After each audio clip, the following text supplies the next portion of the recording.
안녕하세요, 인사이트입니다. 얼마 전에 있던 애플 개발자 회의인 WWDC 2020에서 애플의 새로운 OS들이 공개되었는데요. 저도 바로 베타 버전을 다운받아서 이용해 보았습니다. 기기별로 새롭게 추가된 기능들을 하나씩 설명해 드리도록 할게요. 먼저 아이폰의 iOS 14부터 살펴보도록 하겠습니다. 제일 먼저 눈에 띈 건 위젯 기능입니다. 이제 여러 정보를 담을 수 있는 다양한 사이즈의 위젯이 추가되었고 제 마음대로 커스터마이즈를 할 수가 있습니다. 예전에 있던 위젯은 제일 왼쪽에 바탕화면에만 넣을 수 있었는데 이제 바탕화면에 다양한 장소에 위치를 할 수가 있습니다. 그리고 오른쪽에 있는 플러스 버튼을 누르면 제가 가지고 있는 위젯을 추가할 수가 있습니다. 위젯 종류를 한번 살펴볼까요? 활동 링도 있고, 그리고 사진도 이렇게 추천하는 사진이 들어가 있기도 하고, 그리고 배터리 창이 새로 생겼는데 지금 연결되어 있는 기기들의 배터리를 한 번에 볼 수가 있어서 편리한 것 같습니다. 그 다음에는 앱 보관함입니다. 앱을 깔다 보면은 앱이 엄청나게 많이 쌓여서 나중에는 어디 갔는지 모르게 되는데요. 그래서 보통은 이렇게 폴더별을 만들어서 관리를 하게 되는데 이게 이제 자동으로 앱을 분류를 해주게 됩니다.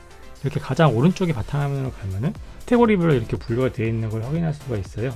여기서 보고 싶은 앱은 여기서 바로 누르면은 바로 들어갈 수도 있고요. 그리고 요거는 세부 내역들을 이제 확인할 수가 있습니다.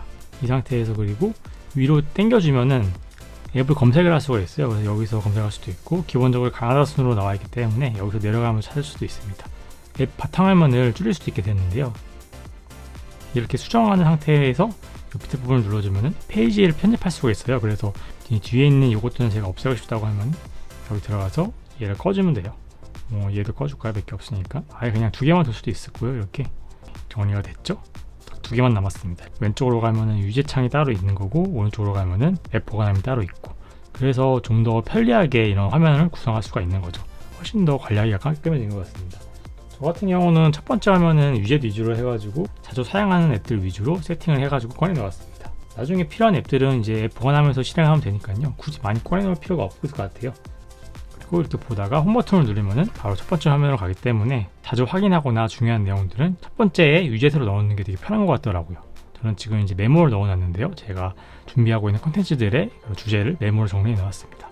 그리고 밑에는 제가 요새 애플워치를 해가지고 건강 트래킹을 많이 하고 있거든요. 그래가지고 밑에다가 이거를 항시 확인할 수 있도록 넣어놨고요. 이렇게 날씨 위젯도 생겼거든요. 날씨 위젯도 괜찮은 것 같습니다. PIP 기능이 추가되었는데요. 이게 뭐냐면은 화면 속 화면 기능입니다. 지금은 아직 앱들이 지원을 안 해서 그런데 일단은 사파리에서 유튜브를 키면 확인할 수가 있거든요. 이렇게 들어가서 영상을 보다가 나가면은 이렇게 사라지지 않고 이렇게 남아요. 요거를 사이즈를 이렇게 키울 수도 있고요. 키워서 볼 수도 있고, 줄일 수도 있고, 소리는 계속 나옵니다. 이렇게 보면서 예를 들어 이제 문자를 할 수도 있을 거고, 카톡을 할 수도 있고. 그리고 또 하나 생긴 게 전화 수신창이 생겼어요. 그래서 이렇게 위쪽에 작은 창이 떠가지고 끊을 수도 있고요, 받을 수도 있고요. 이렇게 내리면은 전체 화면으로 전환이 되고요. 여기서 메시지를 하면서 죄송합니다 이렇게 할 수도 있고요. 사실 안드로이드를 쓰던 분들은 이게 뭐라고 생각할 수도 있을 것 같아요. 안드로이드는 예전부터 이렇게 진행을 했던 기능들입니다. 아이폰과 안드로이드가 서로의 장점을 흡수하다 보니까 결국 좀 더 닮아지는 것 같긴 하네요. 이제 애플워치 5에 설치된 watchOS 7을 살펴볼게요. 애플워치에서 제일 기대했던 것은 아무래도 수면 모드인데요.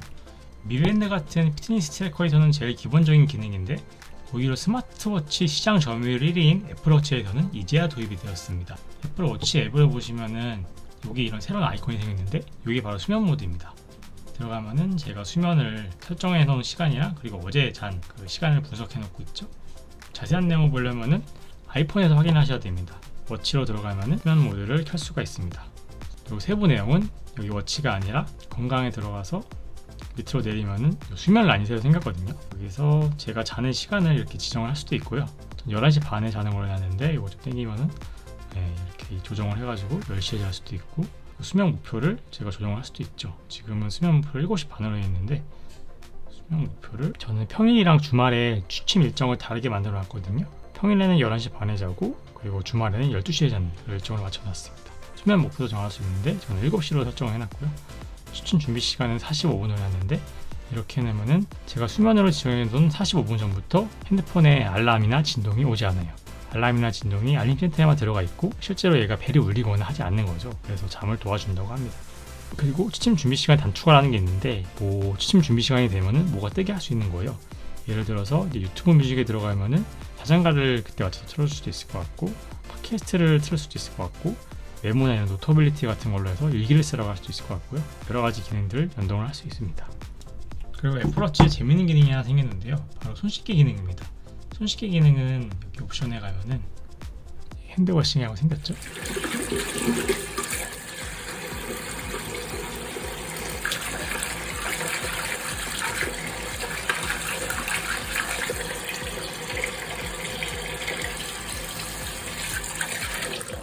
코로나 감염 예방을 위해서 손 씻기가 중요하다고 하잖아요. 이런 기능이 있으니까 도움이 되는 것 같아요.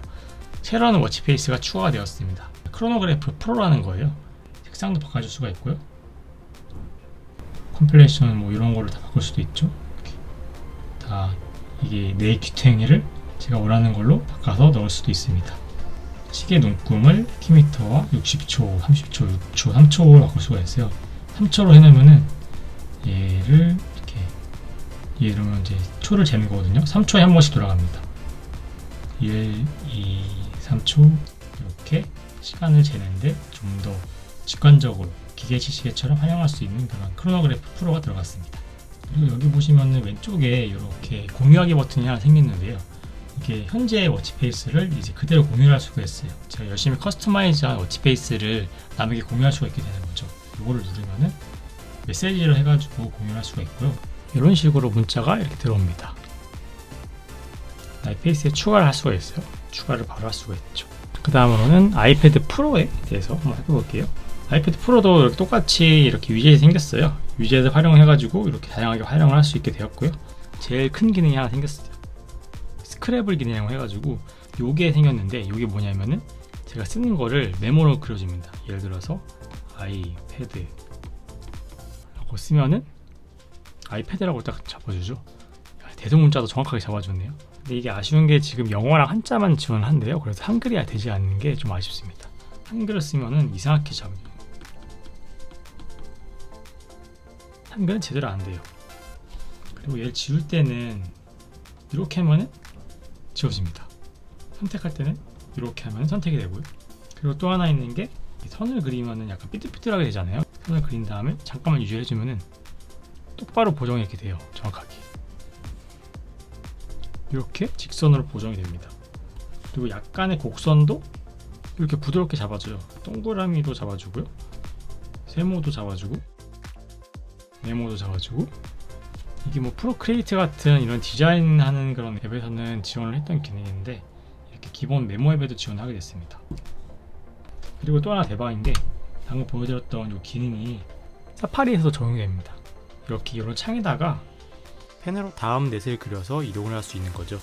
더 이상 주소창에 가상 키보드로 타이핑해 줄 필요가 없어졌어요. 여기다가 네이버가 주면 그냥 네이버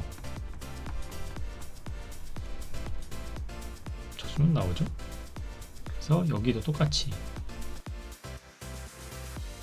로그인 창에도 입력할 수 있습니다. 그리고 빈 공간에 길게 입력하면 공간을 만들 수가 있고요. 문자 사이에 선을 그으면 띄어쓰기나 붙여쓰기가 됩니다. 익숙해지면은 간단한 입력은 키보드 필요 없이 펜으로도 할 수 있을 것 같네요. 그럼 여기까지 iOS 14과 watchOS 7, padOS 14을 사용해 보았습니다. 아직은 개발자 베타라서 버그도 많고 부족한 점도 좀 보이지만 신기능이나 개선점이 분명히 많은 업데이트라서 공식 버전이 더욱 기대가 됩니다. 여러분은 특별히 기다리는 기능이 있으신가요? 댓글로 함께 소통하면 좋을 것 같습니다. 그럼 여기까지 이사이트였습니다. 오늘도 시청해주신 여러분들 감사드립니다.